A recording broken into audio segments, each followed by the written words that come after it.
My wife gave my office to an intern, so I took everything. My vice president's office was given away by my wife Victoria to a new intern, Ethan Morgan. Ethan posted photos of the office on social media with the caption, "Thank you, Ms. Beckett, for your trust and mentorship. I'll work hard not to disappoint." My assistant, David Miller, sent me the screenshots. In the photos, the entire office layout had been changed. All my awards were gone. I forwarded it directly to Victoria Beckett. "Victoria, what is the meaning of this?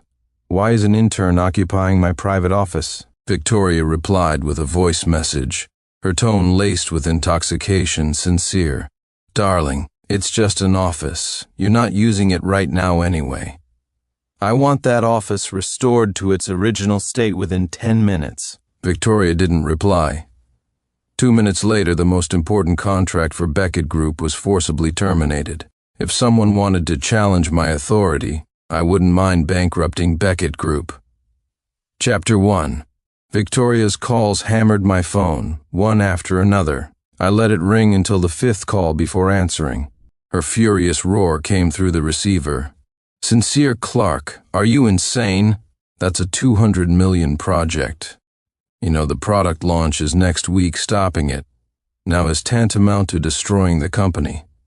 Are you really doing this over an office?" In 5 years of marriage, this was the first time she had ever lashed out at me over another man. I took a slow sip of whiskey, feeling the liquid slide down my throat, a chill spreading through me.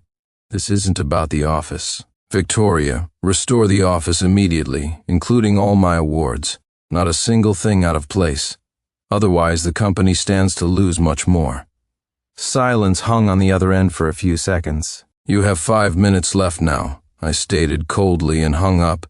2 minutes later, she sent photos of the restored office. Everything was back in its original position.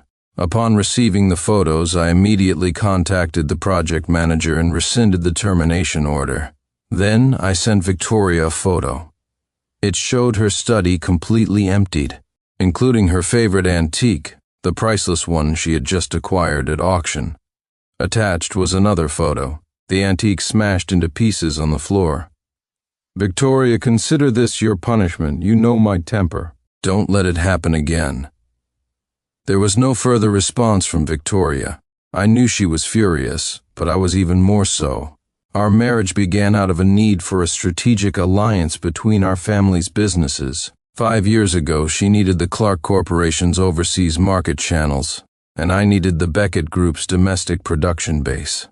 A marriage of convenience was the logical outcome. There was no passionate romance, only mutual benefit born from rational choices. "Sincere, not only will we support each other in business, but I will also trust and respect you in our marriage," Victoria had said before the wedding, holding my hand, her gaze firm and sincere.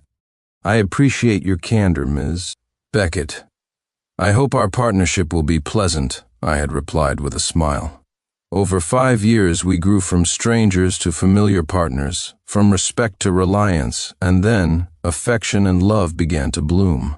We spent countless nights leaning on each other after endless business dinners. This year, we finally had a baby, Leo. He was the best testament to our love, and it made me believe our bond was unbreakable. But now, Ethan Morgan's appearance had shattered all the understanding and trust we had built. Chapter 2. Victoria didn't come home that night. I knew it was her way of expressing her anger and dissatisfaction. The next day, I removed the bandages from my leg and went directly to the Beckett Group headquarters. The employees' eyes widened in surprise when they saw me. Then they quickly lowered their heads in greeting. "Mr. Clark, aren't you still recovering from your injury? Why are you here today?" the young receptionist asked with concern. "There are some matters I need to handle personally."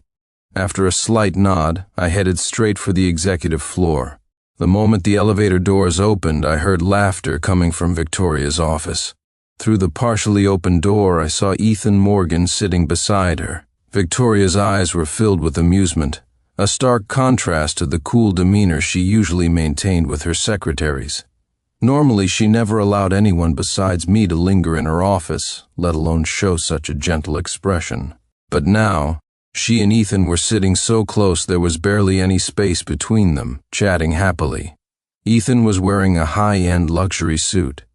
It was a style I had previously admired, one Victoria had mentioned she wanted to buy for me. The suit wasn't just expensive, it was a limited edition, with only 5 made globally. And now, it was being worn by an intern. I pushed the door open and walked in. The laughter stopped abruptly. The smile on Victoria's face froze instantly. "What are you doing here?" Ethan quickly stood up, putting on a respectful expression, and greeted me softly. "Mr. Clark, I heard you just had surgery. You should be resting at home. Why come to the office so suddenly?" I sneered, retorting, "Who gave you permission to comment on my affairs? Which blind fool hired such an ill-mannered piece of trash?" The smile on Ethan's face instantly stiffened, his mouth agape, unsure how to respond. "Take off that suit. Now." The atmosphere in the office plummeted to freezing point. Ethan's eyes widened, his lips trembling in disbelief. He looked towards Victoria, his eyes pleading. I turned to Victoria as well, my gaze glacial. "Explain why my suit is on him." Victoria frowned deeply, impatiently saying, "Because of the office incident yesterday, Ethan was gossiped about by many colleagues, so I compensated him a little. It's just a suit. I'll get you a better one later." "Compensated?" I scoffed. "This suit might not be much to us, but it's still a limited edition.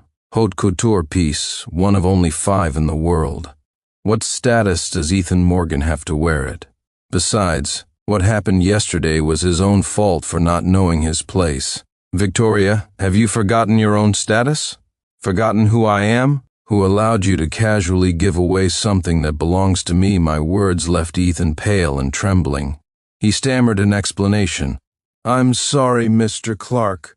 I didn't know this suit was yours. Now you know." "Take it off immediately." Seeing me interrupt Ethan and remain relentless, Victoria became agitated. "Sincere Clark, don't push it. We have a project meeting to attend. Stop making a scene here." My heart sank. She never raised her voice to me in the office, but now she was breaking that rule for Ethan. Beside her, Ethan visibly relaxed, seeing Victoria stand up for him. "Project? Which project?" "The collaboration with a group. Ethan and I are about to leave." Victoria tugged at her sleeve, her tone even more impatient. "Secretary Morgan was a great help with this matter, so I'm taking him along for the talks." I raised an eyebrow, smiling sarcastically. "Oh? Since when did an intern have so much influence that he could affect the decisions of a publicly listed company?" Victoria's face darkened. She grabbed her bag and motioned for Ethan to follow. "Let's go. Don't waste any more time." As they brushed past me, Ethan shot me a smug smile, his eyes full of provocation. "Victoria, you asked for this. Since you insist on defending Ethan Morgan, don't blame me for being ruthless." After they left, I pulled out my phone and dialed the private number of a group's chairman. "Chairman Harrison, this is Sincere Clark. About the collaboration Victoria Beckett is coming to discuss today." Chapter 3. An hour later, I received a call from Victoria. She was furious, her voice practically roaring. "Sincere Clark, what the hell are you trying to do?" Chairman Harrison not only publicly humiliated Ethan, calling him a pretty boy, a man who sleeps his way to the top, he also said, "The Beckett Group was built on your back, and that while you're recovering, I'm already finding other men ungrateful and foolish. This was all you're doing, wasn't it?" I chuckled lightly. "Victoria, I can't control what others think or say. People have eyes. They can judge right from wrong for themselves." Ethan left in humiliation, and the deal fell through. "Are you satisfied now?" "Satisfied? Immensely satisfied. You brought this upon yourselves." After hanging up, the anger in my chest subsided slightly. Later, I received a message from David Miller, my assistant, saying that the news about Ethan had spread throughout the company. When he returned, colleagues pointed fingers at him. Some even cursed him to his face, calling him shameless, dishonest, lacking real ability, and using dirty tricks to get ahead. Everything on his desk was thrown into the trash bin. Even though he desperately pleaded that he wasn't that kind of person and they couldn't treat him this way, No one in the company listened to his defense. Who would cross the vice president for an intern? Everyone was kicking him while he was down. I'd seen this kind of thing countless times. Ethan was reaping what he sowed. An intern with no background and no real skills, trying to climb the ladder based on a little favor from Victoria? It was laughable, humiliated, and enraged. Ethan submitted his resignation. Since he wasn't formally employed yet, HR approved it instantly without a second thought. Ethan's current situation was entirely his own making. Who told him to aim so high, coveting positions and people that didn't belong to him? Victoria, after placating a group following the disastrous meeting, returned to find Ethan gone. Her face turned thunderous. When she came home that evening, I was putting our son Leo to sleep. The little guy's cheeks were chubby, his nose and eyes strongly resembling Victoria's. She stood at the nursery doorway, her expression terrifyingly grim, yet she deliberately lowered her voice. Ethan did nothing wrong. He's just a hard-working boy. Now, because of you, he's not only lost his job, but his reputation is ruined too, Sincere Clark. There has to be a limit to your spoiled brat tantrums.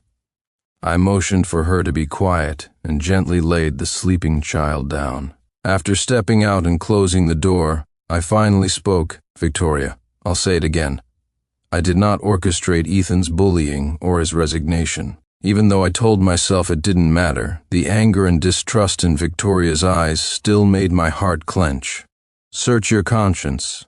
How many rules have you broken for that Ethan Morgan? It was your acquiescence, your indulgence that gave him ideas above his station. There's nothing unprofessional between me and Ethan, Victoria retorted heatedly. Nothing unprofessional? Would you give him things that were meant for me? Would you let him move into your office?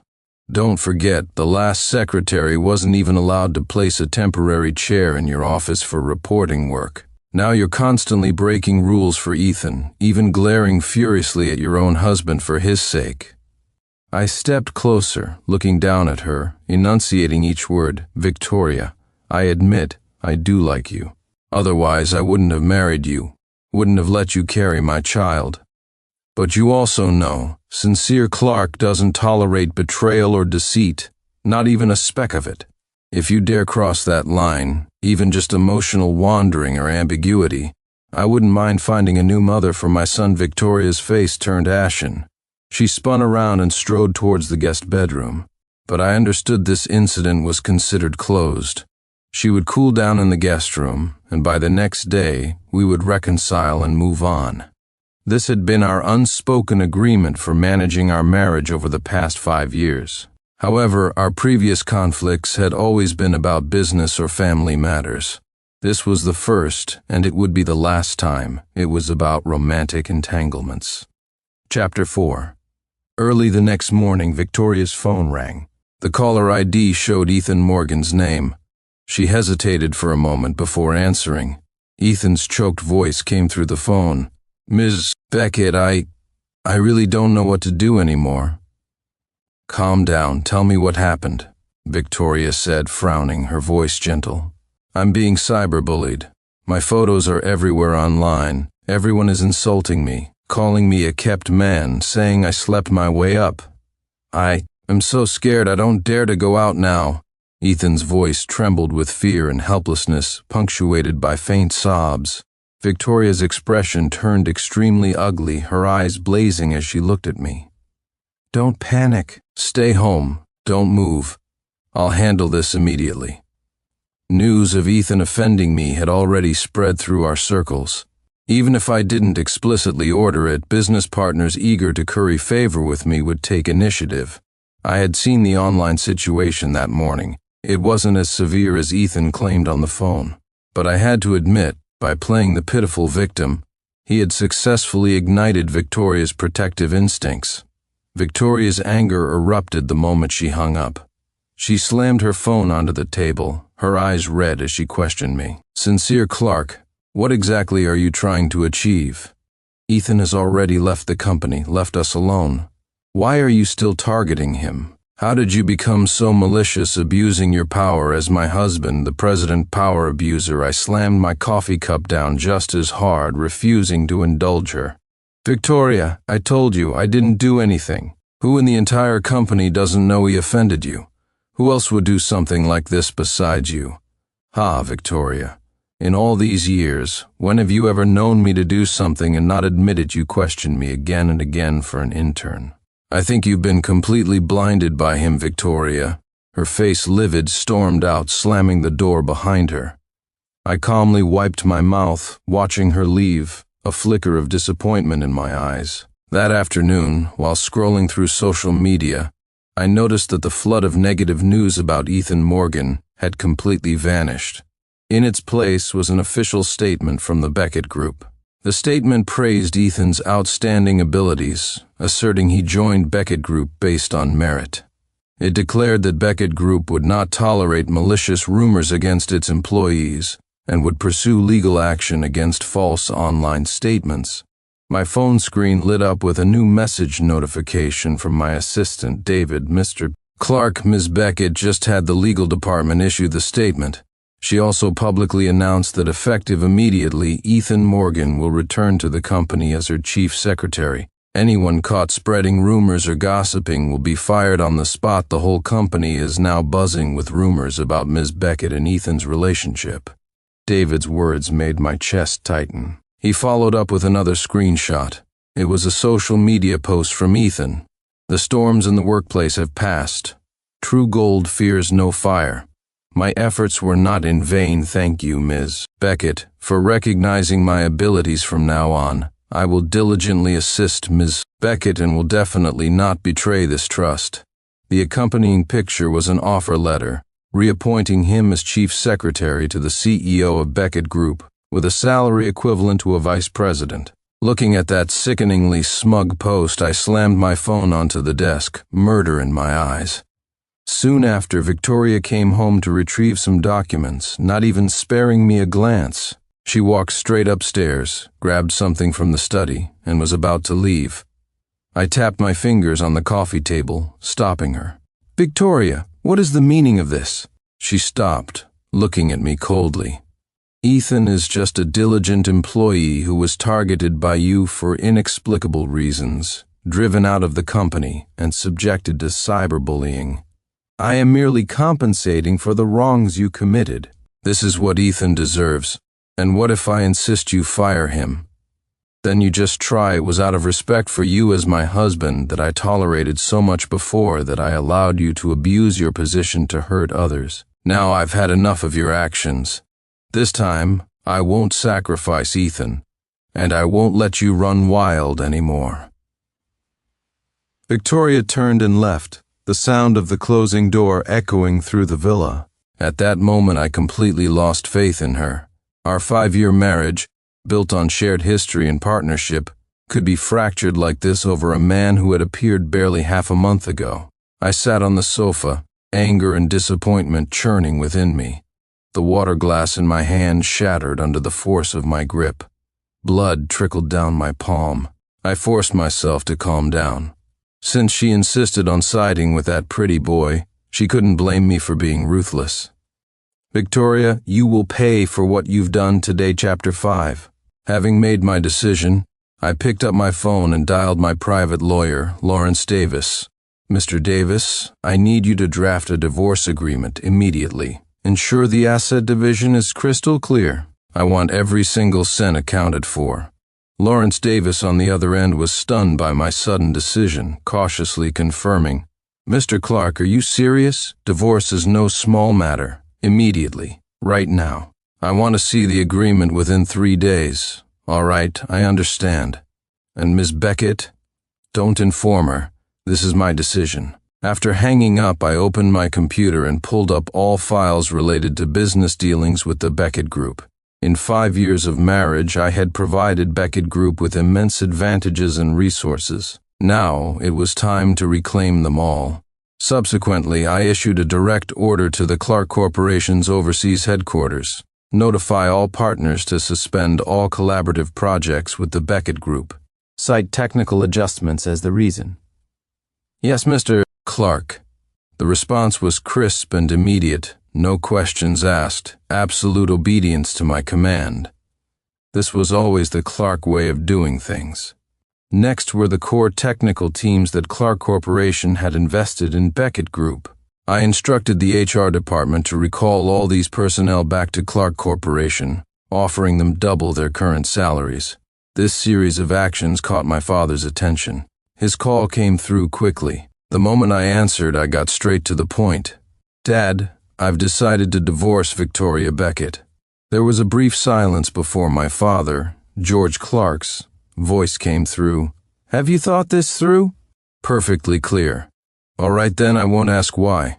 Your mother and I trust you and support your decision. Since you've decided, don't hesitate." The Clarks never dither. Within 2 days, I quietly withdrew everything. Funds in my private accounts were also transferred one by one, ensuring Victoria could never touch them again. And she remained completely unaware of all this. During these 2 days, Ethan Morgan's social media account was quite active, daily posting photos of himself accompanying Victoria to business events.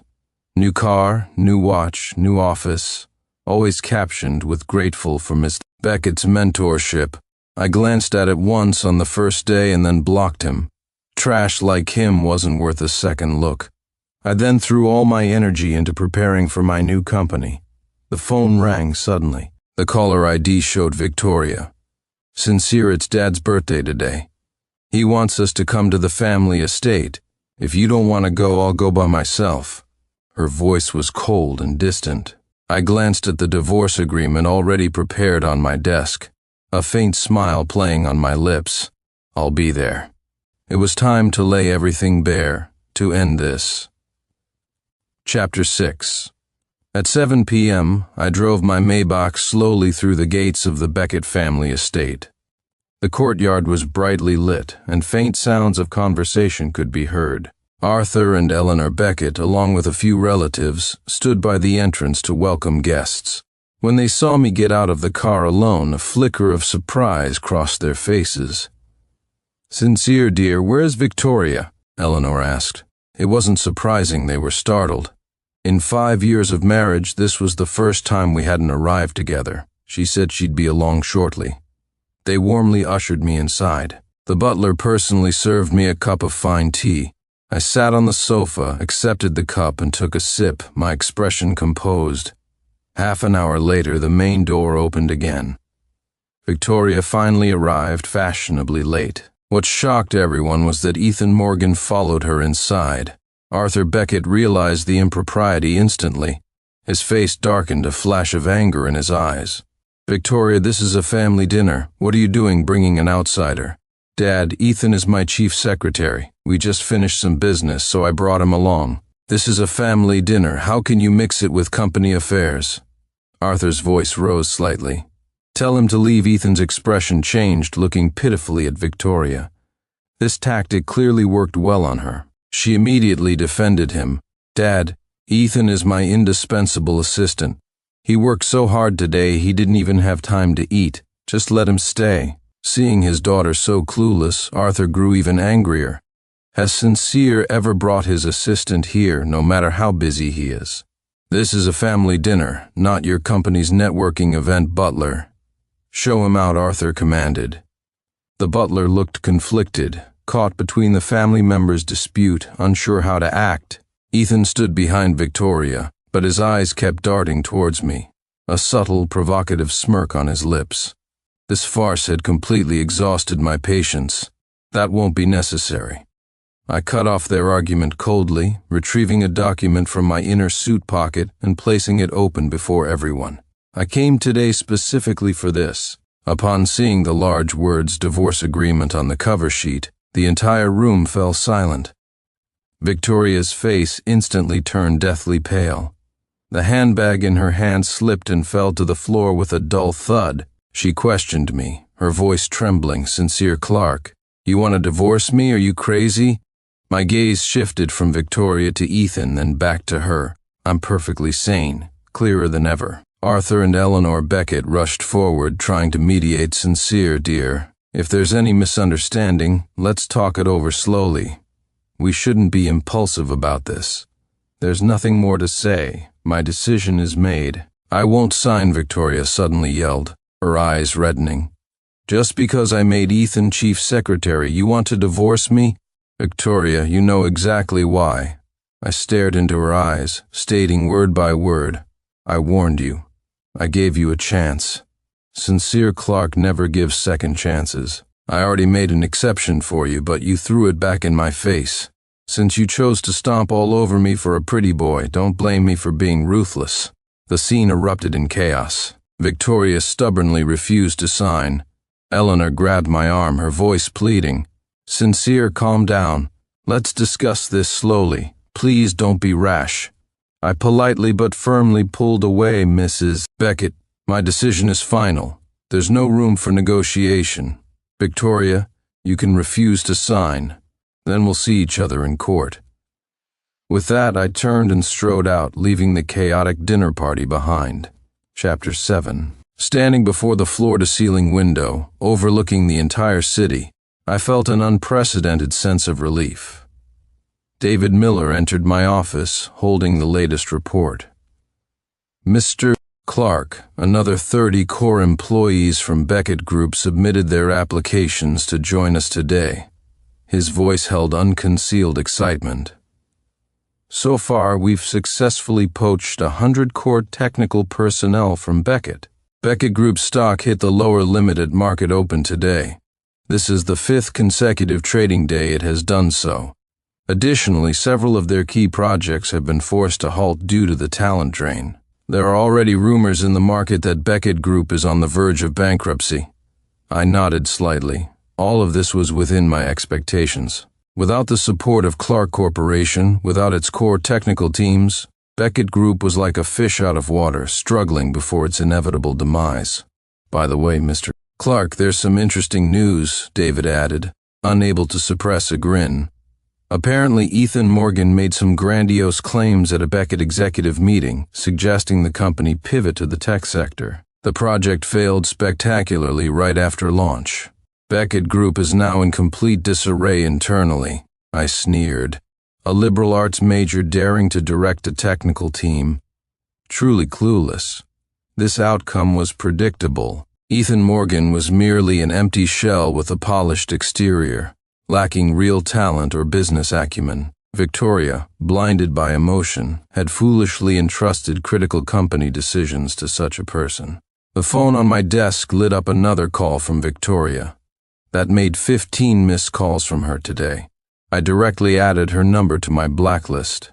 I had no interest in hearing her explanations or apologies, much less knowing how she was doing now.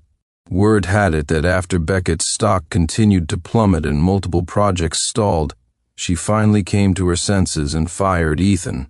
But it was too late. Beckett Group was severely wounded, its market value nearly halved. In the afternoon, security called, Mr. Clark, Miss Victoria Beckett is in the lobby demanding to see you. I'm not seeing her. She says she won't leave until she sees you, the guard said, sounding troubled. Then let her stand there. Have someone keep an eye on her. Make sure she doesn't cause trouble. I hung up and continued focusing on my work. Didn't she understand yet? It was all over. That evening, David messaged me saying Victoria had stood at the company entrance for 2 hours before security forcibly removed her. The next day, security called again. This time, the visitor was Arthur Beckett. I considered for a moment, then nodded, asking David to bring him up. After all, Arthur and Eleanor had treated me reasonably well over the years. Arthur Beckett's eyes were bloodshot. He looked significantly worn down. He got straight to the point upon entering. Sincere, I know Victoria made a mistake, but she realizes it now. Can you give her another chance? His voice was pleading, his eyes full of hope. Mr. Beckett, I respect you, but this matter is irreversible. I know Victoria messed up, but she truly understands her error now. I hope, for the sake of the years you were married, I cut him off, Mr. Beckett, you understand. Some mistakes once made cannot be undone. She already fired Ethan. She deeply regrets it now. Firing Ethan doesn't solve the fundamental problem. Victoria not only disrespected me, but she also betrayed the trust between us. I don't tolerate deceit. There's no possibility left for us. If she doesn't sign the divorce papers soon, I will continue to crush Beckett Group until it completely collapses." Arthur Beckett's face turned grim. "I understand. I will persuade her to sign. I will raise Leo. The Beckett family can visit him any time. Though I felt sympathy for the old man, I wouldn't compromise my principles. Nor did I want any further entanglement with Victoria Beckett." Arthur sighed, nodded, and walked towards the door with stooped shoulders. 3 days later, the signed divorce agreement was delivered to my desk. Chapter 8. Night fell. I finished the last document and prepared to leave the office. As I walked out of the building, a disheveled figure caught my eye. Ethan Morgan was flanked by 2 security guards, his clothes torn, his hair messy. Seeing me, he struggled more violently, almost breaking free. "Sincere Clark, you did this to me. You ruined my career. You ruined everything." I kept a safe distance, looking down on him imperiously. "Mr. Morgan, you seem to have misunderstood something. You were fired because you are incompetent. Your so-called strategies were just second-hand garbage plagiarized from the internet, full of holes." Ethan's face alternated between shades of green and white, the fury in his eyes intensifying under my words. I continued, "You became Beckett's chief secretary only by exploiting Victoria's sympathy, playing the victim to gain pity. You're just an incompetent pretty boy who relies on pleasing women to get ahead. That's your essence. You deceived superiors and subordinates at the company, skimmed resources, bullied others. No one dared speak up because you hid behind Victoria, exploiting her trust and protection, didn't you? What do you think you are in my eyes? Just an incapable pretty boy, selling sob stories in your body to climb the ladder. People like you are worse than garbage." Ethan's face turned deathly white. I had clearly hit a nerve. He suddenly lunged, breaking free from the guards. "Shut up, I'll kill you." I didn't flinch. Just as he was about to reach me, the guards swiftly tackled him to the ground. I walked over, stepping on his hand. "Ethan Morgan, if you ever dare to appear before me again, I will ensure you die a miserable death. If I wanted to crush you, it would be easier than squashing an ant. You better pray I never see you again." Ethan completely broke down, screaming maniacally, "Sincere Clark, you'll die a horrible death. I'll kill you." The guards immediately covered his mouth and dragged him away.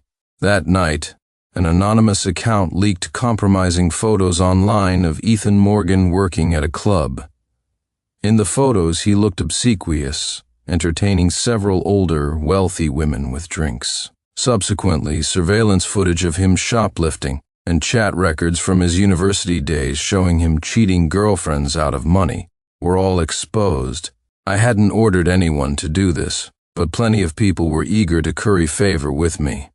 Those hoping to gain Clark Corporation's favor did these things voluntarily. Arthur Beckett used his influence within the industry to blacklist Ethan Morgan, leaving him with nowhere to turn. Ultimately, Ethan could only return to the club where he started, resuming his old trade. Rumor has it that less than a month later he died from illness brought on by excessively taxing his body. As for me, within 6 months of the divorce, I secured 3 major contracts. My company's stock value doubled, and my career soared. Business Weekly even named me the most influential entrepreneur of the year. Victoria Beckett, with her father's help, began restructuring Beckett Group, embarking on the long road to corporate recovery. She occasionally appeared in business news, the sharpness in her eyes considerably faded, replaced by a touch of weariness. Chapter 9. 3 years passed in the blink of an eye. My company had become a leader in the industry, and my image as a single successful CEO made me the object of pursuit for many women. But my heart remained focused on my career and my son, Leo. I gave no further thought to romantic relationships. Leo was now 4 years old, bright and lively, with a smile much like mine. After the divorce, I dedicated most of my time to him, personally handling kindergarten drop-offs and pickups. I even set aside a small corner in my office filled with his toys and drawings so he could visit any time. "Daddy, when is Mommy coming to see me?" Leo suddenly asked, looking up at me, his eyes full of anticipation. I checked my phone calendar. Your birthday is the day after tomorrow. Mommy will probably bring presents. According to the divorce agreement, Victoria could visit Leo twice a month, for no more than 3 hours each time. In 3 years, she had never missed a single visit. No matter how busy she was, she would appear punctually at the agreed location, bringing carefully chosen gifts, doing everything possible to make up for her past failings. Although I still harbored resentment towards Victoria, for the sake of our son's healthy development, I never prevented his contact with her. Over these 3 years, Beckett Group gradually recovered under Victoria's efforts. While not as large as before, it operated steadily. We occasionally encountered each other at business events, exchanging nods of acknowledgement, nothing more. On Leo's 4th birthday, I hosted a small party at home, inviting his little friends and their nannies. In the afternoon, the doorbell rang. I opened the door to find Victoria standing outside holding a huge gift box, birthday present. I took the gift, nodded, and said, "I'll be back in exactly 3 hours." Victoria nodded, watching me leave with reluctance in her eyes. Over the past 3 years, she had repeatedly hinted, through various channels, at wanting to reconcile. She would deliberately mention the good times we once shared at business functions. She would linger for a few extra minutes after visiting Leo, trying to prolong our conversations. She even asked mutual friends to pass messages, saying she still loved me and was willing to start over. But I rejected all these attempts in various ways. Some things, once broken, can never be pieced back together. My current life-successful career, happy and healthy son was fulfilling. Compared to that past marriage, I lived more freely, more at ease.